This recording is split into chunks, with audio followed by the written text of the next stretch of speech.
সাকরেদদের চৌর্যবৃত্তির মধ্য দিয়ে এই রাজ্যকে যতটা সম্ভব রসাতলে পাঠানোর যে তার প্রচেষ্টা উদ্যোগ, এটা বারে বারে গত কয়েক বছর ধরে আপনারা সবাই দেখেছেন।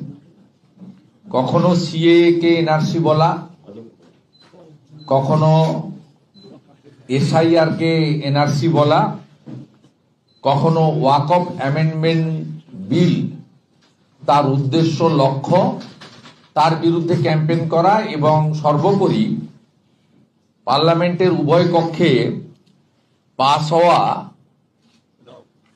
ভোটার সংখ্যাধিক্যের ভিত্তিতে রাষ্ট্রপতি মহোদয়ার অনুমোদিত আইনে রূপান্তরিত হওয়া রুলকে পশ্চিমবাংলায় বিভ্রান্তি করার মধ্য দিয়ে তিনি বারে বারে তার মিথ্যাচার প্রমাণ হয়েছে। এবং সর্বশেষ মিথ্যাচার হল কোচবিহারে দাঁড়িয়ে তিনি বলেছেন যে তার কয়েকদিন আগেও আবার একটি সভাতে তিনি গেছিলেন, সেখানে দাঁড়িয়ে বলেছেন যে আমি কোন ধর্মীয় প্রপার্টি দখল করতে দেব না। এর আগে বলেছিলেন আইন কার্যকর করতে দেব না, এখন বলছেন দখল বা বিহাত করতে দেব না। কারণ উনি মনে করছেন যে উনি চিরদিন এখানে থাকবেন। কিন্তু তিনি কত বড় সর্বনাশটা করেছেন আমি আপনাদেরকে তার সুনির্দিষ্ট তথ্য কাগজ ডকুমেন্ট প্রথমে বলে নিচ্ছি। এবং আমার সঙ্গে তিনজন ওয়াকফ প্রপার্টির যারা কাস্টোডিয়ান মতোয়ালি এসেছেন মুর্শিদাবাদ থেকে, অনেকেই আসতে চেয়েছিলেন। আমরা সিম্বলিক আমাদের তার যে মিথ্যাচারের যখন বিধানসভাতে ওয়াকফ অ্যামেন্ডমেন্ট বিলের বিরোধিতা করে একটা প্রস্তাব এসেছিল, সেখানে বিরোধী দলনেতা হিসেবে আমি বক্তব্য রেখেছিলাম। সেই বক্তব্যে আমি বলেছিলাম যে জনৈক আবেদনকারীর নাম রহুব রহিম, তার দায়ের করা রিট পিটিশনটি 2019 সাল থেকে সুপ্রিম কোর্টে বিচারাধীন। কেন্দ্রীয় সরকার তার মাইনরিটি অ্যাফেয়ার্স ডিপার্টমেন্ট সমস্ত রাজ্যের প্রতিনিধিদের নিয়ে, স্টেক হোল্ডারদের নিয়ে কিন্তু বারে বারে মিটিং করেছেন। পশ্চিমবঙ্গ সরকারের দ্বিচারিতা আমি আপনাদের কাছে ডেট ধরে ধরে তুলছি। পশ্চিমবঙ্গ রাজ্যের প্রতিনিধি সংখ্যালঘু কল্যাণ দপ্তরের অতিরিক্ত সচিব জনাব এম এনাউর রহমান, সিও জনাব মোহাম্মদ আহসান আলী, লখনৌতে 24/7/2023, দিল্লিতে 7/11/2023 এই দুটি মিটিংয়ে তারা অ্যাটেন্ড করেছেন। এবং এই দুইটি মিটিংয়ে যে নোটস, মিনিটের যে রেজুলিউশন, তাতে একটা আপত্তি নেই, একটা বক্তব্য নেই। মোট এই সংক্রান্ত মিটিং হয়েছে 4টে। পশ্চিমবঙ্গ সরকার প্রতিনিধিত্ব করেছে দুটো মিটিংয়ে, এনাউর রহমান এবং মোহাম্মদ আহসান আলী। আর দুটোতে পশ্চিমবঙ্গ সরকার প্রতিনিধিত্ব পাঠাননি। আর যে দুটো মিটিংয়ে প্রতিনিধিত্ব পাঠিয়েছিলেন, সেই মিটিংয়ে তারা কোনো বক্তব্য আপত্তি নথিভুক্ত করেননি। এটা গেল এদের যে দ্বিচারিতা, ভণ্ডামি মমতা বন্দ্যোপাধ্যায়ের, এবং মুসলিম ভোট নিয়েই কার্যত উনি ক্ষমতায় আছেন। মুসলিমদেরকে বিভ্রান্ত করা, ওয়াকফ প্রপার্টি নিয়ে মিথ্যাচার করা, অথচ যেখানে বলার জায়গা সেখানে তার সরকার কোনোভাবে আপত্তি বক্তব্য নথিভুক্ত করেননি। এরপরে আপনারা জানেন যে তিনি মিছিল মিটিং করেছেন, তার লোকেরা মিছিল মিটিং করেছে। ওনার মন্ত্রী জনাব সিদ্দিকুল্লাহ চৌধুরী জমিয়ত উলেমা হিন্দের নামে রামলীলা ময়দানে মিটিং করেছেন। বলেছেন রাজ্যের 50টি জায়গায় তিনি 2000 করে লোক বসিয়ে দেবেন, আর 15 মিনিট লাগবে তার কলকাতাকে ঠান্ডা করতে বা কলকাতাকে অচল করে দিতে। এরপরে রানী রাসমণি রোডে তৃণমূল কংগ্রেস সংখ্যালঘু সেলের ব্যানারে একটি সভা হয়। সেখানে তৃণমূল কংগ্রেসের নেতারা, ওই যার হাতে কাঁচ না গ্লাস না কি ভেঙেছিল, তিনি বলেন যখন যে যেখানে দাঁড়িয়ে প্রার্থনা করবে সেই জায়গাটাই ওয়াকফ প্রপার্টি হয়ে যাবে। এটা আপনারা দেখিয়েছেন। ও সেখানে জনাব ফিরহাদ হাকিম থেকে শুরু করে কত বড় বড় ডায়লগ, গরম গরম ডায়লগ। তার ফলশ্রুতিতে কি হয়েছে? মোথাবাড়িতে সাম্প্রদায়িক হিংসা হয়েছে, 68টা দোকান লুট হয়েছে। তার ফলশ্রুতিতে কি হয়েছে? ধুলিয়ান শামশেরগঞ্জ, সেখানে আগুন জ্বলেছে, 10টা হিন্দু প্রধান গ্রাম, সর্বস্ব লুট হয়েছে, হরগোবিন্দ দাস, চন্দন দাস খুন হয়েছে। এবং ভারতবর্ষের মধ্যে স্বাধীনতার পরে ভারতবাসীর পলায়ন লোক দেখেছে, মূলত হিন্দুদের পলায়ন লোক দেখেছে বৈষ্ণবনগরে। এই ফলাফল এসব হওয়ার পরে মুখ্যমন্ত্রী মুর্শিদাবাদে যান। সেখানে তিনি বলেন যে ওয়াকফ অ্যামেন্ডমেন্ট বিল আমরা পশ্চিমবঙ্গে কার্যকর করতে দেব না। দিল্লির সরকার এনেছে, বিজেপি এনেছে, যান দিল্লিতে গিয়ে আন্দোলন করুন, এখানে কোনো আন্দোলন হবে না। এবং তিনি বলেন এখানে আন্দোলন করলে আমার থেকে বড় শত্রু কেউ হবে না। গরম গরম ডায়লগ, কারণ তিনি প্যাঁচে পড়েছিলেন ধুলিয়ান শামশেরগঞ্জের পরে। হাইকোর্টের ডিভিশন বেঞ্চের ইন্টারফারেন্স, সেন্ট্রাল প্যারামিলিটারি ফোর্সের ডিপ্লয়মেন্ট এবং এনআইএ তদন্ত চেয়ে পরিবারগুলো যখন গেছে, তিনি তখন বুঝেছেন উনার দুর্নীতিগ্রস্ত নেতারা, যারা ধর্ম এবং সম্প্রদায়কে ব্যবহার করে ভোটে জেতেন, মূলত মুসলিমদের ভোটে মিথ্যাচার করে, বিজেপিকে হিন্দুদের পার্টি বলে তকমা লাগিয়ে দিয়ে, সেই লোকেরা বিপদে পড়বে এনআইএ হলে। তাই তিনি ওখানে গিয়ে গরম গরম ভাষণ দিয়ে বলেন দিল্লি চলে যান। এবং মুখ্যমন্ত্রী এই ধমকের পরে তথাকথিত তৃণমূলের মুসলিম নেতারা তারা বলেন যে এখানে আর আন্দোলন হবে না, মুখ্যমন্ত্রী তো বলেছেন যে পশ্চিমবঙ্গে কার্যকর হবে না। অতএব পশ্চিমবঙ্গের মালিক যখন বলেছেন কার্যকর হবে না, তাহলে আমাদের আর এখানে আন্দোলন করার দরকার নেই।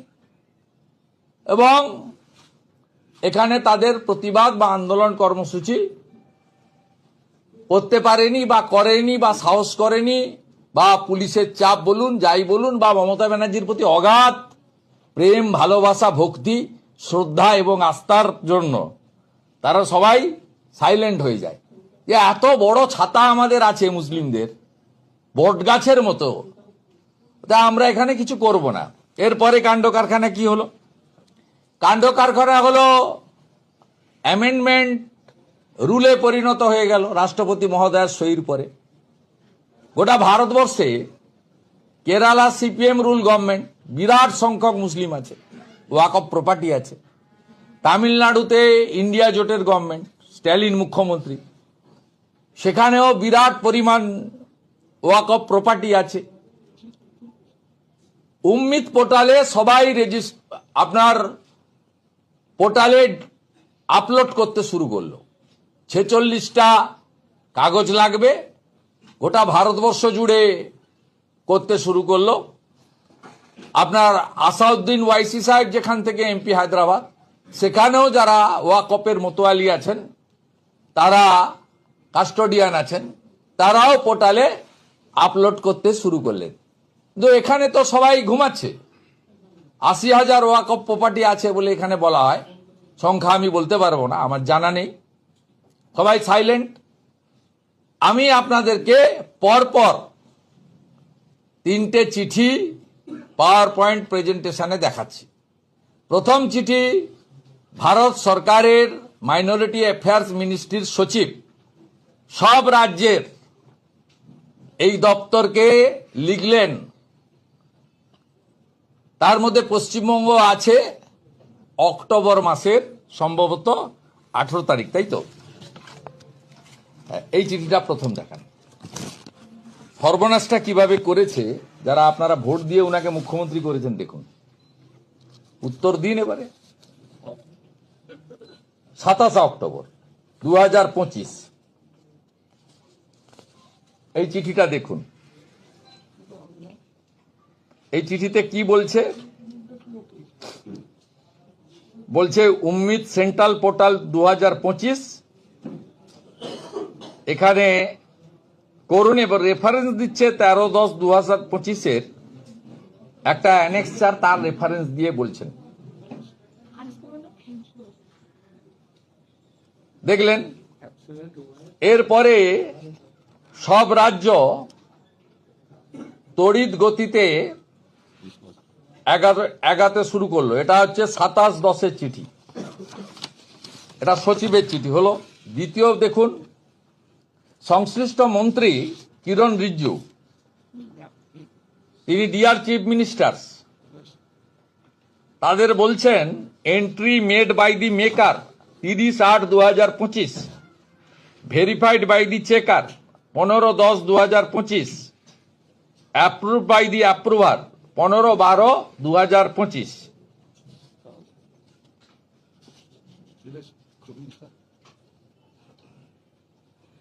দেখুন, ইনি ঘুমাচ্ছেন, সাইলেন্ট। আমাদের মাননীয় মুখ্যমন্ত্রী সাইলেন্ট। 18 অক্টোবর। এরপরে এটা আগেরটা ছিল 27-10 সচিব, 18-11 মন্ত্রী। এরপরে ঘুমাচ্ছেন, 4 মাস চলে গেছে।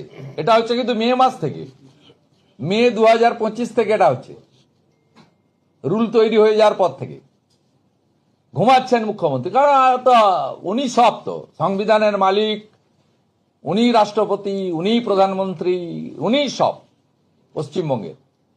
অতএব উনি যখন চাইবেন না, হবে না, কোন আইন থোড়াই কিয়া হলো। এরপরে উনার ঘুম ভাঙলো। উনি পিবি সেলিমকে বললেন যে এখানে তো ওয়াকফ প্রপার্টি মতোয়ালিরা সব বিপদে পড়বে, সব আনঅথরাইজ হয়ে যাবে 6-12 থেকে। অতএব 27 অক্টোবর পিবি সেলিম, যে চিঠি আপনাদের কাছে আছে, আপনি চাইলে আমি দিয়ে দেব, সেই চিঠিতে সব ডিএমদের বলা হলো তাড়াতাড়ি করে 5-12-র মধ্যে উম্মিদ পোর্টালে আপলোড করো। ইতিমধ্যে ভেরিয়াস অর্গানাইজেশন উম্মিদ পোর্টালে ডেট এক্সটেনশন করার জন্য সুপ্রিম কোর্টে গেছিল। সুপ্রিম কোর্টে ডেট এক্সটেনশনের বিষয়ে কি অর্ডার হয়েছে আপনারা জানেন? ডেট এক্সটেনশন হয়নি। এবারে লাস্ট চিঠিটা খুব দেখে নেন, 4-12-2025। Deer madam sir, Ram Singh, joint secretary, তিনি পরিষ্কারভাবে বলে দিচ্ছেন যে আই উড, লাস্ট 5 নম্বর পয়েন্টটা বলছি আমি, আপনাদেরকে ফটোকপি নিয়ে এসেছি, দিয়ে দেব। I would therefore urge you to personally review the progress in your state/UT and issue necessary instruction to the officials of concerned department and Waqf board to ensure that the entire exercise is completed within the stipulated time frame, as uploading of the existing Waqf details on Ummid Central Portal shall be closed on 6-12-2025, 23:59 রাত্রি 12টা, তার আগে 1 minute আগে। This is the letter.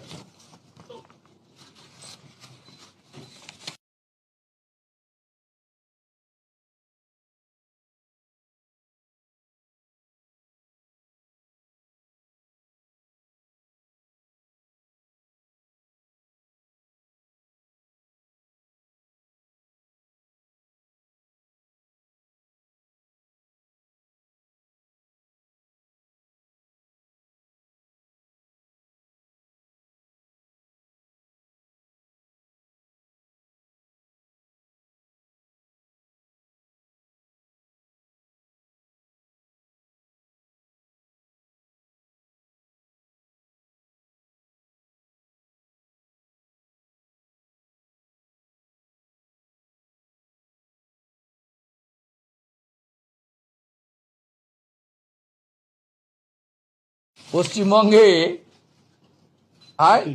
তাদের properly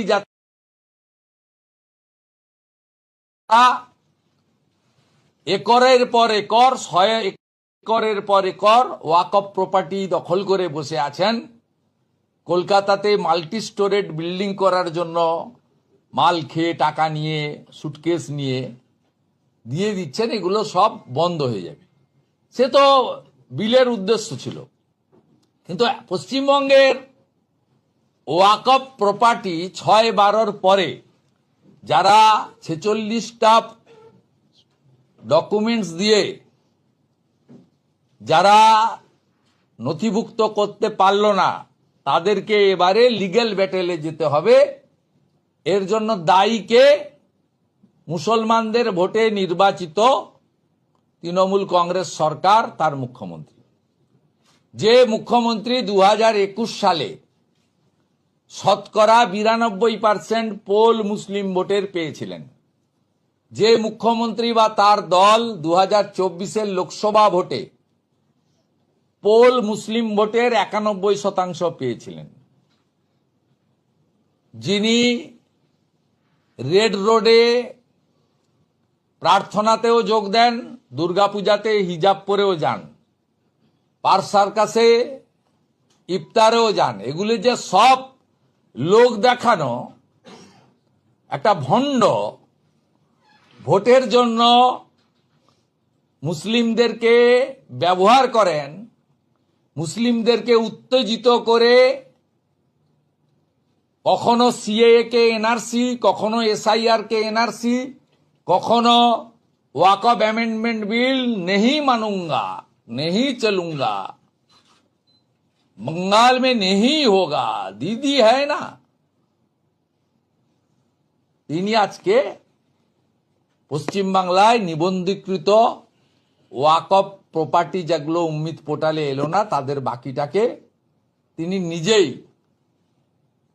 unauthorised কার্যত করে দিলেন। যতক্ষণ না ট্রাইব্যুনালে যাবে, আইনি লড়াই করে তারা জিতে না আসবে, তারা আইনি লড়াই করুক, জিতে আসুক, সেটা তাদের ব্যাপার, তাদের ডকুমেন্টের ব্যাপার। I have no objection, I have no problem, I have no specific comment.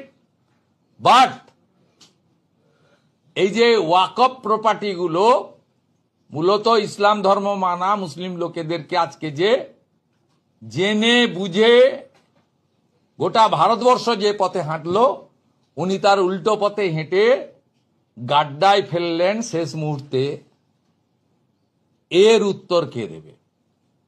আমি চাই আমার এই প্রেস কনফারেন্সের পাল্টা প্রেস কনফারেন্স জনাব সিদ্দিকুল্লাহ চৌধুরী, জনাব ফিরাদ হাকিম, জনাব আবু তাহের, জনাব গোলাম মোহাম্মদ রব্বানী, জনাব খলিলুর রহমান, এরা একটা বড় করে প্রেস কনফারেন্স করুন, ইনক্লুডিং ওয়াকফ বোর্ডের পশ্চিমবঙ্গের চেয়ারম্যান এবং এনাউর সাহেব আর আহসান আলী। 4টে মিটিং এর মধ্যে 2টো মিটিংয়ে গেছেন, 2টোতে যাননি, আর 2টো মিটিংয়ে গিয়েও চা কফি খেয়ে সাইলেন্ট ছিলেন। 2019 সাল থেকে কেন করেছেন? শুধুমাত্র ভোট রাজনীতির জন্য কিনা, এই প্রশ্ন বিরোধী দলের নেতা শুভেন্দু অধিকারী করছেন। আর যারা মমতা ব্যানার্জিকে ভোট দেন, তার মিছিল মিটিং ভরিয়ে দেন, তার হয়ে গলা পাঠান, মিডিয়ার সামনে মুখ খোলেন, সোশ্যাল মিডিয়াতে আমাদের পোস্ট হলে নিজে গিয়ে পার্সোনাল অ্যাটাক করে কমেন্ট করেন,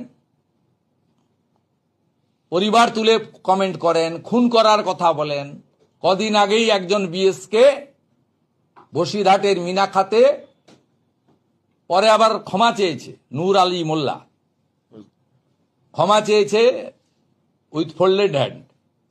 তিনি আমাকে তরবারি দিয়ে কেটে কুচি কুচি করে ভাসিয়ে দেওয়ার কথা বলেছেন। আপনাদেরকে উত্তেজিত করে, কিন্তু নরেন্দ্র মোদীজি সব সময় আইনের পথে হাঁটতে শেখান, আইনের পথে হাঁটতে বলেন এবং ভারতবর্ষকে আইনটাকে মেনে চলতে বলেন। আজকে যে সর্বনাশটা মমতা বন্দ্যোপাধ্যায় করেছে, মমতা ব্যানার্জির হয়ে 2021-এ যারা ক্যাম্পেনিং করেছিলেন, মাননীয় তোহা সিদ্দিকী সাহেব সহ, যারা ক্যাম্পেনার ছিলেন, সরাসরি রাজনীতি করেন না, ধর্মগুরু বলা হয়, ধর্ম প্রচারক বলা হয়, এবং যে সমস্ত ইমাম সাহেবরা 2,500 টাকা ভাতা পেয়ে ভোটের সময় ধর্মীয় স্থানকে মমতা বন্দ্যোপাধ্যায়ের ক্যাম্পেনিংয়ে ব্যবহার করেন, ইউসুফ পাঠান আবু তাহেরদের ভোট দিতে বলেন, হাজি নুরুলদের ভোট দিতে বলেন, তাদের কাছে আমার প্রশ্ন থাকলো, আমার এই প্রেস কনফারেন্সের পাল্টা প্রেস কনফারেন্স আপনারা করবেন, আর ভারত সরকার সব ভারতীয়র পক্ষে লড়েন। এই চিঠিগুলো কিরণ রিজিজুজি, মাইনরিটি অ্যাফেয়ার্স মিনিস্ট্রির, এগুলো হচ্ছে তার প্রামাণ্য দলিল। এ দলিল চিরদিন থেকে যাবে।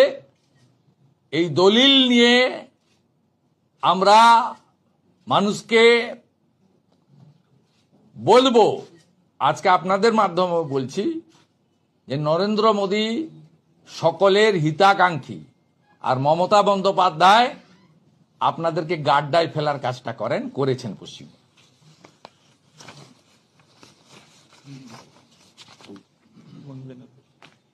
গতকাল কুচবিহারে মুখ্যমন্ত্রী অনেক মিথ্যে বলেছেন, তার মধ্যে দুটো উত্তর আমি সোশ্যাল মিডিয়াতে দিয়েছি।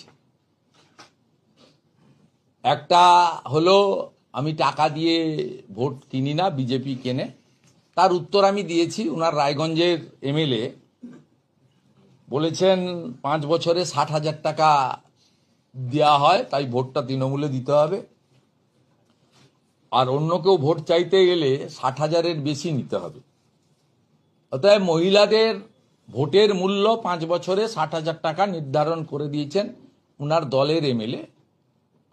তা কালকে আমি সোশ্যাল মিডিয়াতে দিয়েছি।